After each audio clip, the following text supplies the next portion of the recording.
பாஷாஸ் கிச்சனில் இன்றைக்கி நம்ம பார்க்க போகிறது after school snacks potato stuffed bread pakoda.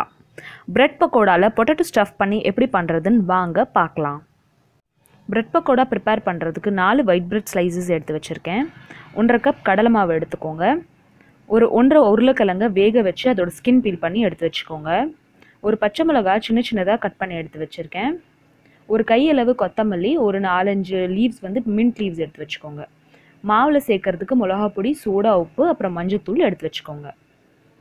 உருளைக்கிழங்குல போட வேண்டிய மசாலா பார்த்துடலாம். ஒரு டீஸ்பூன் ஜீரக பொடி எடுத்து வச்சுக்கோங்க. ஒரு 1/2 டீஸ்பூன் மஞ்சத்தூள், 1 டீஸ்பூன் மிளகாப்பொடி, கொஞ்சம் உப்பு, அப்புறம் 1 டீஸ்பூன் சாட் மசாலா எடுத்து வச்சுக்கோங்க. நான் எவரெஸ்ட் பிராண்டோட சாட் மசாலா எடுத்து வச்சுருக்கேன். இப்போ நம்ம ஒரு பவுலில் உருளைக்கிழங்குக்கு மசாலா ப்ரிப்பேர் பண்ணிடலாம். உருளைக்கிழங்க வேக வச்சு எடுத்துகிட்டு இந்த மாதிரி இதை ஃபஸ்ட் நம்ம கட் பண்ணி போட்டுட்டு இதில் மசாலா சேர்த்துட்டு இதை நம்ம ஸ்மாஷ் பண்ண போகிறோம்.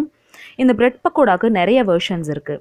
இதில் நீங்கள் உங்கள்கிட்ட இப்போ உருளைக்கிழங்கு இல்லை அப்படின்னா நீங்கள் இது வெறுனா கூட இந்த பிரெட் பக்கோடாவை நீங்கள் செய்யலாம். எதுவுமே ஸ்டஃப் பண்ணாமல் கூட பண்ணலாம். இல்லை உங்கள்கிட்ட சீஸ் இல்லை பன்னீர் இருந்துச்சு அப்படின்னா அந்த வெர்ஷனில் கூட இந்த பிரெட் பக்கோடாவை நம்ம ப்ரிப்பேர் பண்ணலாம். ஸோ இன்றைக்கி நம்ம இதில் உருளைக்கிழங்கு ஸ்டஃப் பண்ணி தான் ப்ரிப்பேர் பண்ண போகிறோம். உருளைக்கிழங்கு கட் பண்ணி எடுத்து வச்சாச்சு. இதில் நம்ம உருளைக்கிழங்குக்கு சேர்க்க வேண்டிய இந்த மசாலா எல்லாத்தையும் ஒன்றா சேர்த்துடலாம். சின்ன சின்னதாக கட் பண்ணி எடுத்து வச்சுக்க இதில் பச்சை மிளகா சேர்த்துக்கலாம். குழந்தைங்க காரம் ரொம்ப சாப்பிட மாட்டாங்க அப்படின்னு நினச்சிங்கன்னா பச்சை மிளகா நீங்கள் கம்மி பண்ணிக்கலாம், இல்லை போடாமல் கூட இருக்கலாம்.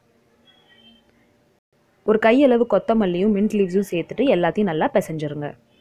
ஒரு 3 to 4 மினிட்ஸ் கை வச்சு நல்லா இதை ஸ்மாஷ் பண்ணிட்டீங்கன்னா இதில் பீசஸ் எல்லாமே நல்லா நொறுங்கி பொடி மாஸ் மாதிரி ஆயிரும்.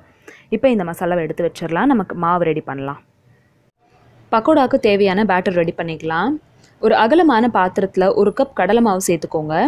இந்த பிரெட் பக்கோடாவோட ஸ்லைசஸ்லாம் கொஞ்சம் பெருசாக இருக்க போகுது அப்படின்றதுனால அகலமான பாத்திரத்தில் இதுக்கான பேட்டர் நீங்கள் ரெடி பண்ணிக்கோங்க. அப்போ தான் நீங்கள் அதை டிப் பண்ணி உங்களுக்கு பொரிக்கிறதுக்கு ஈஸியாக இருக்கும். இதுக்காக இப்போ நம்ம எடுத்து வச்சுருக்கிற மிளகா பொடியும் மஞ்சத்தூளும் சேர்த்து நல்லா எல்லாத்தையும் மிக்ஸ் பண்ணிக்கலாம். மிளகா பொடி உங்களுக்கு காரத்துக்கு ஏற்றாப்புல நீங்கள் அட்ஜஸ்ட் பண்ணிக்கலாம். மசாலா போட்டு எல்லாம் நல்லா மிக்ஸ் பண்ணதுக்கப்புறமா கொஞ்சம் கொஞ்சமாக தண்ணி ஊற்றி இதை நம்ம ரெடி பண்ணிக்கலாம். பக்கோடா மாவு நீங்கள் எப்படி பஜ்ஜி மாவெல்லாம் போடுவீங்களோ அந்த கன்சிஸ்டன்சிக்கு கொண்டு வந்தீங்கன்னா போதும். இதை இப்போ இந்த பேட்டரில் இன்னும் இருக்கிற 1/2 கப் கடலை மாவு இதில் சேர்த்துட்டு அதையும் லம்ஸ் இல்லாமல் நல்லா கலக்கிக்க போகிறேன். யூஸ்வலாக செய்கிற பக்கோடா பேட்டரோட இது கொஞ்சம் ஜாஸ்தியாக பண்ணுங்கள். அப்போ தான் நீங்கள் உங்களால் டிப் பண்ணிவிட்டு இதை பொரிக்க முடியும். நம்மளோட இந்த கடலை மாவு பேட்டர் ரெடி ஆயிடுச்சு. இதில் இன்னும் நம்ம சோடா மாவு மட்டும் சேர்க்கணும். எப்போ நம்ம ஃப்ரை பண்ண போகிறோமோ அப்போ சேர்த்துக்கிட்டா போதும். மாவை இப்போ நம்ம எடுத்து வச்சிடலாம். மாவு ரெடி பண்ணதுக்கப்புறமா இந்த உருளைக்கிழங்கு இப்போ நம்ம இதில் ஸ்டஃப் பண்ணிடலாம். இதுக்கு 2 பிரெட் ஸ்லைசஸ் எடுத்துக்கோங்க. ஒரு 2லேருந்து 2 டீஸ்பூன் வரைக்கும் இந்த உருளைக்கிழங்கு மசாலாவை இந்த பிரெட் மேலே வச்சுருங்க. இதில் உங்களுக்கு எவ்வளோ மசாலா வேணுமோ அவ்வளோ நீங்கள் இதில் வச்சுக்கலாம். நான் ஒரு 2லேருந்து 2 டீஸ்பூன் வரைக்கும் இதில் மசாலா வச்சுருக்கேன்.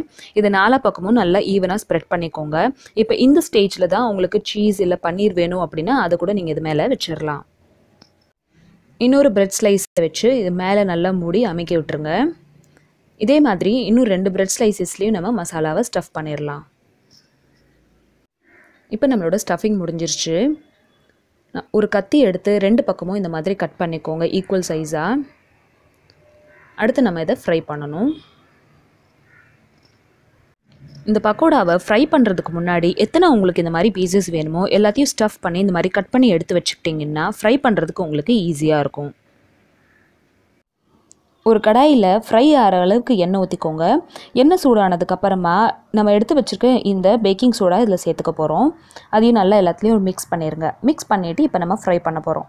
எப்போ நம்மளோட ஆயில் எல்லாம் ரெடி ஆயிடுச்சோ அப்போ தான் இந்த சோடா மாவை இதில் நம்ம சேர்க்கணும். இப்போ நம்ம ஒரு பிரெட் ஸ்லைஸ் இந்த மாதிரி எடுத்து நல்லா இதை டிப் பண்ணிடணும். கடலை மாவோட டிப் பண்ணிவிட்டு இதை நம்ம ஃப்ரை பண்ண போகிறோம். ஸோ இந்த மாதிரி தான் இந்த பிரெட் பக்கோடா நம்ம ப்ரிப்பேர் பண்ணணும். அதுக்காக தான் உங்களுக்கு நான் யூஸ்வலாக செய்கிற கடலை மாவு அந்த பேட்டரோட கொஞ்சம் நிறைய ப்ரிப்பேர் பண்ணிக்கோங்க அப்படின்னு சொன்னேன். உங்கள்கிட்ட இதை ஃப்ரை பண்ணுறதுக்கு ஃப்ளாட் பேன் இருந்துச்சுன்னா நீங்கள் கண்டிப்பாக அந்த ஃப்ளாட் பேன் எடுத்துக்கோங்க. குழியான பேனோட ஃப்ளாட் பேனில் இது ஈஸியாக உங்களுக்கு ஃப்ரை ஆகும். திருப்பியும் போடுறதுக்கு ஈஸியாக இருக்கும். இப்போ நல்லா ப்ரௌன் ஆகிற வரைக்கும் 2 பக்கமும் திருப்பி போட்டுடலாம். ஒரு 5லேருந்து 6 நிமிஷம் ஆகும் இது ஒரு பக்கமும் வேகிறதுக்கு. கொஞ்சம் நல்லா வேக வச்சு எடுக்கலைன்னா கடலை மாவோட வாசனை வரும். Bread pakoda first batch ready ஆயிடுச்சு. இந்த அளவுக்கு இது ப்ரௌன் ஆனால் போதும். இது நம்ம எடுத்துடலாம். ஒரு பிளேட்டில் நீங்கள் கிச்சன் டவல் விரிச்சு இல்லை டிஷ்யூ பேப்பர் போட்டு இதை நம்ம எடுத்துகிட்டு போகிறோம். கொஞ்சம் எக்ஸஸ் ஆயில் இருந்துச்சுன்னா அந்த டிஷ்யூ பேப்பரில் அப்சர்வ் ஆயிரும். இதே மாதிரி 2 பிரெட் ஸ்லைசஸையும் கடலை மாவில் நல்லா டிப் பண்ணி ஃப்ரை பண்ணி எடுத்துக்க போகிறோம். இப்போ உங்கள்கிட்ட இந்த உருளைக்கிழங்கு மசாலா மிச்சம் ஆயிடுச்சு அப்படின்னா எடுத்து ஃப்ரிட்ஜில் வச்சுருங்க. நெக்ஸ்ட் டேக்கு இதை வந்து நீங்கள் சப்பாத்தியோட ஸ்டஃப் பண்ணி சாப்பிட்லாம், ரொம்ப நல்லாயிருக்கும். அப்படியே உங்களுக்கு அது பிடிக்கலன்னா தோசைக்கு நடுவில் கூட வச்சு நீங்கள் சாப்பிட்லாம். இப்போ நம்மளோட செகண்ட் பேட்ச் பிரெட் பக்கோடாவும் ரெடி ஆயிடுச்சு. இதையும் நம்ம டிஷ்யூ பேப்பரில் எடுத்துடலாம். ஸோ இந்த பிரெட் பக்கோடா ப்ரிப்பேர் பண்ணுறது ரொம்ப ஈஸி தான். உங்கள்கிட்ட ஸ்டஃபிங் இல்லைனா கூட நீங்கள் அப்படியே இந்த ப்ரெட்டை கூட வச்சு நீங்கள் ப்ரிப்பேர் பண்ணிடலாம். ஈஸியாக ப்ரிப்பேர் பண்ணுற இந்த ஈவினிங் ஸ்நாக்ஸ் ரெசிப்பியை கண்டிப்பாக ட்ரை பண்ணிவிட்டு எப்படி வந்துச்சுன்னு எனக்கு கமெண்ட் செக்ஷனில் சொல்லுங்கள். பொட்டேட்டோ ஸ்டஃப் பண்ண பிரெட் பக்கோடா ரெடி ஆயிடுச்சு.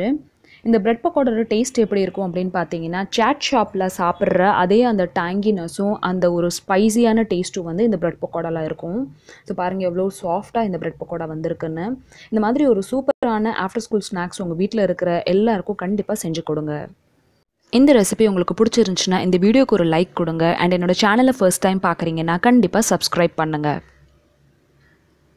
இந்த மாதிரி ஆஃப்டர் ஸ்கூல் ஸ்நாக்ஸ் ரெசிபிஸ் உங்களுக்கு வேணும் அப்படின்னா டிஸ்கிரிப்ஷன் பாக்ஸில் நான் லிங்க் கொடுக்குறேன், அதையும் ஓப்பன் பண்ணி பாருங்கள்.